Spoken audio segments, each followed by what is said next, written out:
In this question, there is a wedge over here. It is named B, and there is a block named A, and these wedge and block are connected through string as shown in this figure over here.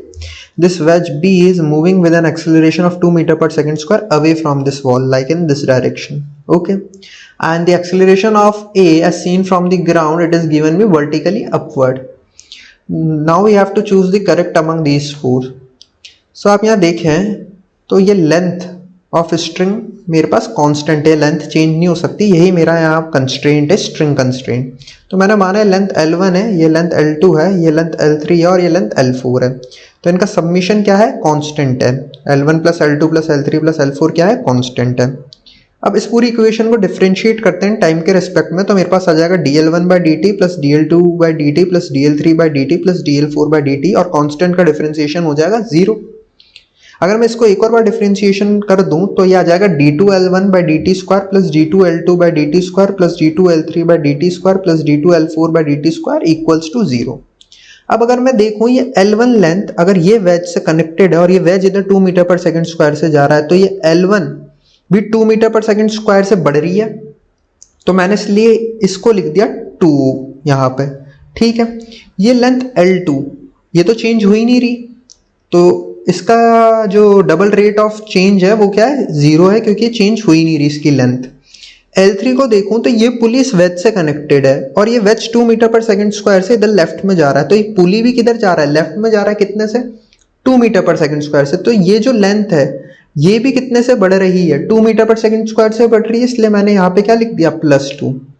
अब मैंने माना है ये block ऊपर चढ़ रहा है इस वेज पे a एक्सेलरेशन के, इसके खुद के रिस्पेक्ट में, means this is the acceleration of block a with respect to b.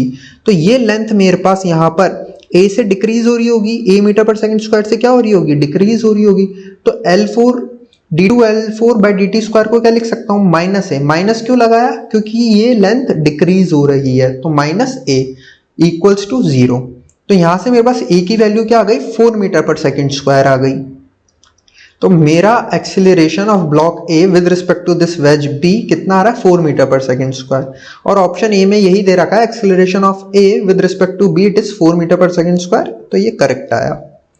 B में दे रखा है acceleration of A with respect to B is 2√3 metre per second square, it is incorrect, it is 4 metre per second square.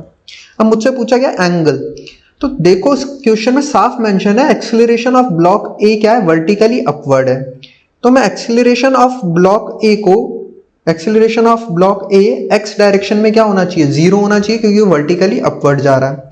अब देखो acceleration of A with respect to B 4 metre per second square ऐसे है, और ये angle theta given है wedge का, तो ये क्या हो जाएगा, 4 cos थीटा हो जाएगा कंपोनेंट, और ये कंपोनेंट हो जाएगा 4 sin थीटा. अब acceleration of A in x direction को मैं लिख सकता हूं acceleration of A with respect to B in x direction plus acceleration of B in x direction. अब अगर आपको यहाँ डाउट है तो मैं और सिंप्लीफाई कर देता हूँ. Acceleration of A with respect to B in x direction को क्या लिख सकते हैं, acceleration of A in x direction minus acceleration of B in x direction. इसको इधर ले जाओ तो acceleration of A in x direction क्या हो जाएगा, acceleration of A with respect to B in x plus acceleration of B in x. यही मैंने यहाँ पे लिखा हुआ है. ठीक है, इसको मैंने ऐसे लिख दिया. तो ये क्या हो जाएगा, acceleration of A with respect to B in x direction plus acceleration of B in x direction should be equals to 0.